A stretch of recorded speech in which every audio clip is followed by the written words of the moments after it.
कौन द्वीप है? पारासेल। समझ में आ गया कि नहीं आ गया? पारासेल द्वीप के नीचे देखिएगा स्प्रेटले द्वीप। अब चाइनवा चोट्टा कहता है कि ये पूरा द्वीप मेरा है और ये वाला भी पूरा मेरा है। ये बताइए, तो बुर्नोई कहता है कि तो हमरा कौन चाहिए, कल को तुम कहेगा हम भी तुम्हारे हैं। मलेशिया कहता है कि नहीं मेरा है। फिलीपीन कहता है कि हम तो यहां तक खुदे आते हैं, इस हिसाब से मेरा है। मलेशिया कहता है कि मेरा है। वियतनाम कहता है कि मेरा है। चाइना कहता है सबको फरिया लेंगे। समझ में आएगी नहीं आएगा? चाइना ने एक पॉलिसी पे बहुत जबरदस्त काम किया, first become rich and then become philosopher.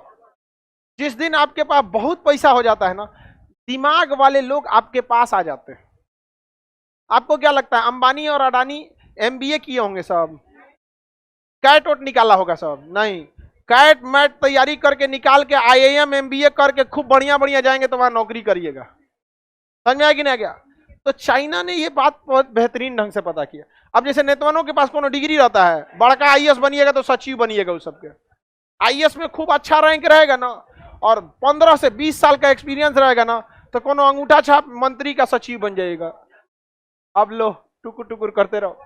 China को यह बात पता था कि सचुरा अगर हमारे पास पैसा आ गया तब हम क्या कर सकते हैं, किसी को दबा देंगे। तो 30 साल तक चाइना ने केवल पैसा पे काम किया, 1980 से 2010 तक। इस दौरान चाइना कोई लड़ाई नहीं, कोई झगड़ा नहीं, कोई कुछ नहीं, सारा ध्यान रखा, पूरी दुनिया की फैक्ट्री को अपने पास बुला लाया, कहा कि तुम्हें जैसा वर्कर चाहिए हम देंगे, पेंटर चाहिए एक बार बोलो 200 पेंटर हम 200 पेंटर देंगे। और कोनो नौटंकी किया, कोनो खैनी बनाया, को लात मार के भगा दो।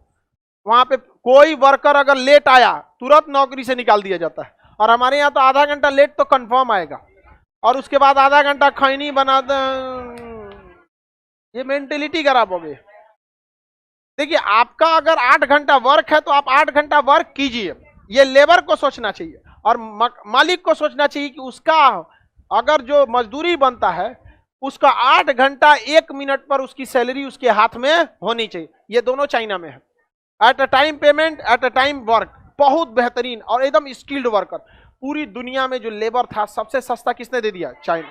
और पूरा लेबरों को कहा कि आपको ट्रेनिंग भी नहीं देना पड़ेगा। इंडिया में फैक्ट्री खोलेगी कंपनी ना तो लेबर लेके फिर लेबर को क्या देना पड़ेगा? ट्रेनिंग। और उसके बाद हम लोग लोकतंत्र है, एक दिन खाना खराब हो जाएगा तो हमारी मांगे पूरी करो, भागो, हड़ताल, तोड़ फोड़। चाइना में कुछ नहीं, खाना खराब है तो खाओ वैसे ही। कंपनी, पूरी दुनिया की कंपनी कहां घुस गई सब। और चाइना क्या हो गया? पूरी मैन्युफैक्चरिंग हब हो गया। पैसा बहुत हो गया, अथाह पैसा हो गया। अब जब पैसा हो गया, हथियार खरीद लिया, नेवी बना लिया, एयरफोर्स बना लिया। इंजीनियर जो अमेरिका के लिए काम कर रहे थे 10 लाख की सैलरी पे, चाइना कहा हम 20 लाख देंगे। जहाज छोट छोट चल आया सब, कहां पे आ गया? चाइना। आज पूरी दुनिया में ड्रोन सबसे ज्यादा कौन बना रहा है? चाइना। और हथियार वाला ड्रोन। और हम लोग अभी बियाहो वाला ड्रोनवा नहीं बना पा रहे हैं लोग। समझ में आएगी नहीं आ गया? किसी को दिक्कत? तो चाइना इस पर कब्जा कर रहा है।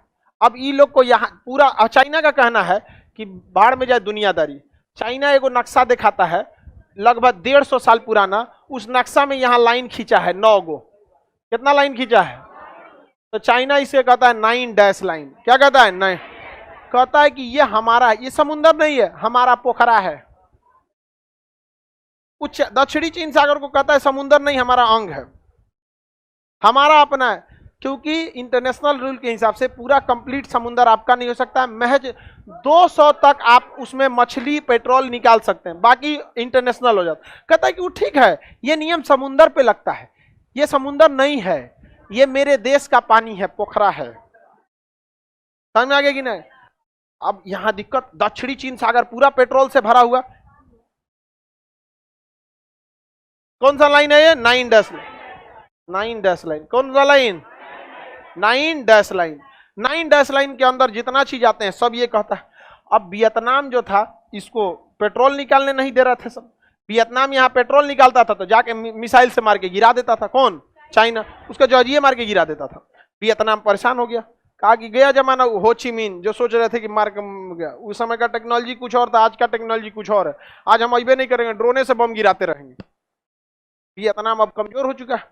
अब क्या करें? तो भारत से संपर्क किया।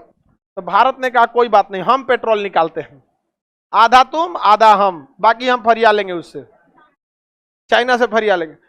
वहां हमारी ONGC, oil and natural gas corporation, ONGC गई अब पेट्रोल निकाली। चाइना के जहाज आ गए सब धमकी देने के लिए, तो तिरंगा झंडा लहरा दिया गया, काश कर गया चाइना तो भारत का है रही। तो तले उधर से चल गया विक्रांत, कौन चला गया आगे खड़ा हो गया, हाउ आर यू, निकलो यहां से, सोचे तूने यहाँ पे। विक्रांत पे लगा दिया गया बराक मिसाइल, अब S-400 आ गया, वो भी लगा देगा। और 400 किलोमीटर दूर से कहता है कि वापस जाओ, तो ना जाएंगे, फरियाले तुम्हारा कंट्री है नहीं, तुम दिखाओ कि तुम्हारा है। वियतनाम का है, हम वियतनाम से परमिशन लिए हैं। अब वो भारत भी बड़ी होशियार है, वो बीचवा में जाके नहीं निकालता है, किनरवा से निकालता है। अब भाई आप पेट्रोल निकालेंगे तो हर जगह का डगर के तो आइए जाएगा यहाँ पे, क्या जरूरत हो जाओ जिरेला बिना, यहाँ पे पेट्रोल निकल रहा है यहाँ पर समझ आ गया कि नहीं आ गया, पेट्रोलियम बहुत निकल रहा है। तो भारत को हमेशा ऐसे अझुराने वाले में पड़ना चाहिए। आप अमेरिका को देखिए, ये लोग पूरी दुनिया में जहां भी अगर खून बह रहा है तो उस खून बहने वाली गोली पर या तो रूस लिखा होगा या तो अमेरिका। ये सबसे बड़े, लीबिया को तबाह कर दिया, इन सब बर्बाद कर दिया, सीरिया को लेके चला गया है, यमन को लेके गया, इराक को लेके चला गया। अरे हम लोग को वहां से पेट्रोल मिलता था, समझ में, अफगानिस्तान को लेके चला गया, हम लोग को पेट्रोल मिलता था वहां से, हम लोग को रोजगार मिलता था, इचो टापने के चक्कर में। अब यहां से पेट्रोल कौन निकालता है, अमेरिका, सीरिया से अमेरिका, इराक से अमेरिका। समझ में आ गया ही नहीं आ गया, किसी को कोई दिक्कत? तो हम लोगों को भी ऐसे लड़ाई झगड़ा में पड़ना चाहिए। तो नेवी ज्यादा रहनी चाहिए, हमारे नेवी के पास पैसे नहीं है, चाइना के पास बहुत, हमारे यहाँ पैसा नहीं है, इसीलिए अग्निवीर योजना है, और कोई रीजन नहीं है, केवल पैसा नहीं है गवर्नमेंट के पास कि उनको पेंशन दिया जा सके, इसलिए सारा बात घुमा फिरा के यही किया जा रहा है। समझ में आ गया कि नहीं? जैसे आपके पास पैसा नहीं है, किसी के बियाह में जाना है तो कह देते एग्जाम पड़ल है बेटा का, कहाँ जाएंगे, यहाँ जानते हैं बियाह में जाएंगे तो न्योता होता देना पड़ेगा, कपड़ा वपड़ा कुछ देना पड़ेगा। तो सारा रीजन यही कि पैसे नहीं है गवर्नमेंट, तो पैसा के पे ना सोचिएगा। हाँ, ये मान के चलिए हमारे पास पैसा नहीं तो सोचेंगे ना पैसा आना चाहिए कि निकलना ही छोड़ देंगे घर से। तो नेवी का एगो जहाज बनता है तब तक एगो रिटायर हो जाता है। हमारे पास कुल ले लेके 9 से 10 गो लड़ाकू पनडुब्बी हैं सब, और उसके बाद 72 गो है चाइना के पास, बहुत आगे निकल गया। तो हम लोग को खैर चाइना के पास दुश्मनी भी ज्यादा है, हम लोग की उतनी दुश्मनी भी नहीं है। तो पारासेल द्वीप और स्पेटलेट द्वीप पर अधिकार कौन बताता है? 9 डैश लाइन किसका? इससे अझुराने का एक के तरीका है चाइना से, जैसे वो कहे कि दक्षिणी चीन सागर मेरा है, भारत को विरोध ही नहीं करना चाहिए, सीधे कहना चाहिए हिंद महासागर मेरा है। समझ में आ गया ना? अगर दक्षिणी चीन सागर तुम्हारा है तो हिंद महासागर मेरा है। ये 150 साल पुराना नक्शा दे रहा है, भारत सरकार आए हमारे पास, हम तो और पुराना नक्शा बना देंगे। नक्शा का तो हम स्पेशलिस्ट है, सोच रहा अंटार्कटिका दिखा देंगे भारत में। और इसमें हम गलत नहीं बोल रहे हैं, आज से 2.5 करोड़ साल पहले भारत, मेडागास्कर भारत का हिस्सा था, 2.5 करोड़ साल बाद ये अंगारा गोंडवाना लैंड टूट के यहाँ आया है, तो इस हिसाब से तो ये तो हमारा ही है। नहीं समझ में आया? हमारा पोखरा है। किसका पोखरा है? हमारा। किसी को कोई दिक्कत? आगे बढ़े, चलिए अब ध्यान से देखते हैं हम लोग। ये आर्टिफिशियल आइलैंड नहीं है, नेचुरल आइलैंड है, पैरासेल आइलैंड, और ये नेचुरल है।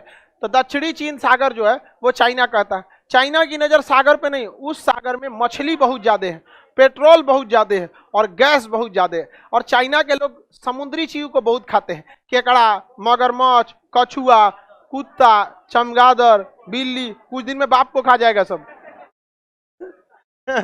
बाप डरे, बीमार बाप डरे सूखता है, कब काटेगा हमरा, ले चल जाएगा। तो यहाँ चाइना की नजर है, तो हम लोगों को घेर लेना चाहिए। क्या चीज? हिंद। क्या घेर लेना चाहिए? सर ट्विटर पे मशरूम ट्रेंड कराया जाए क्या? अभी नहीं रहे, अभी नहीं। First become rich and then become philosopher, ये बात हमेशा याद रखिएगा। पहले आप अपने को शक्तिशाली बनिए, आर्थिक रूप से शक्तिशाली बनिए। देखिए शैक्षणिक रूप से तो आप शक्तिशाली हैं, आर्थिक रूप से शक्तिशाली बनिए, तब जाके कुछ होगा। समझ में आ गया कि नहीं? पैसा गया तो सब चीज चल गया, इसलिए थोड़ा सा शक्तिशाली बनिए। बाकी मशरूमन का धीरे धीरे इलाज होगा, ऐसा नहीं है कि अब इसका इलाज नहीं हो। मकड़ी कहां से चला है? देहात में कहा जाता है कि मकड़ी आती है तो कपड़ा सिलाता है नया। हाँ? सुने हैं लोग?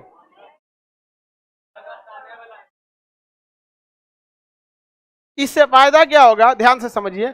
अगर हम यहां पे कहने लगे कि हिंद महासागर हमारा है तो पूरी दुनिया हमसे लड़ने आएगी। तो हम लोग कहेंगे नहीं नहीं ना, हमसे क्या लड़ रहे हो आप लोग, जब चाइना को नहीं रोकिएगा तो हमें क्यों रोक